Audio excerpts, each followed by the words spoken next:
स्वराज्य न्यूज मराठी, माझा हक्क माझं राज्य स्वराज्य।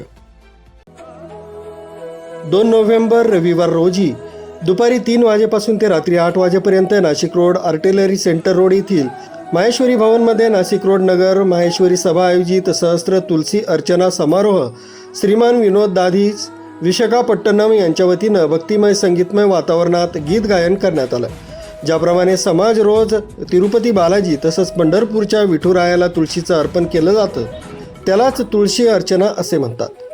सदर तुळशी अर्चनासाठी माहेश्वरी समाजातील 108 जोड्यांना पूजेसाठी बसून सहभाग घेतला। त्याचबरोबर परिवारानेही समोर उभं राहून तुळशी अर्चनेमध्ये भगवंताला तुळशीपत्र वाहून या सोहळ्याचा आनंद घेतला। कार्तिकी एकादशी आणि तुळशी अर्चना हा क्षण एकाच दिवशी आल्यानं योगायोग म्हणावा लागेल। एकादशी निमित्तानं तुळशी अर्चनेनंतर तुळशी विवाह सोहळा पार पडला।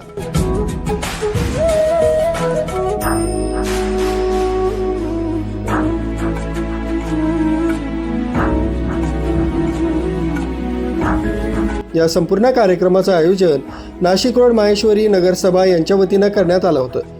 यावेळी रामेश्वर मालानी, राधेश्याम बुब, अशोक तापडिया, शिवनारायण सोमानी, श्रीनिवास लोया, दिनेश करवा, महेश बुब, मुकेश चांडक, अनिल मालपानी, गिरीश राठी, अमर मालपानी, कल्पेश लोया, संदीप लोया, आशिष कलंत्री, पुष्पक कलंत्री, शशिकला बुब, मिनल बियानी, रमेश कासट, महेश कासट, मनोज भुतडा, संजय मुंदडा यांच्यासह नाशिक रोड माहेश्वरी नगरसभा, महेश सेवा समिती, नाशिक रोड माहेश्वरी महिला मंडळ, नाशिक रोड बहुमंडळ, कुमार मंच, युवा मंच, सर्व पदाधिकारी कार्यकर्ते, माहेश्वरी समाज बांधव मोठ्या संख्येने उपस्थित होते। जय महेश। मी रामेश्वर शंकरलाल मालानी, नाशिक रोड नगरसभेचा अध्यक्ष। आम्ही नाशिक रोड नगरसभेतर्फे नाशिक रोडला आमच्या माहेश्वरी भवनमध्ये आज तुलसी अर्चनाचा हा एक सुंदर कार्यक्रम आम्ही आयोजित केलेला आहे आणि या कार्यक्रमामध्ये ॲक्च्युली आजच्या दिवसाचं फार महत्त्व आहे। आज कार्तिक एकादशी आणि कार्तिक एकादशीच्या दिवशी तुलसी अर्चना हा एक अतिशय सुंदर योगायोग आलेला आहे आणि आम्ही विशाखापट्टणम येथील श्री विनोदजी दाधीच एक प्रसिद्ध गायक आणि कलाकार आहेत, यांचा आम्ही हा कार्यक्रम आयोजित केला होता तुलसी अर्चनाचा।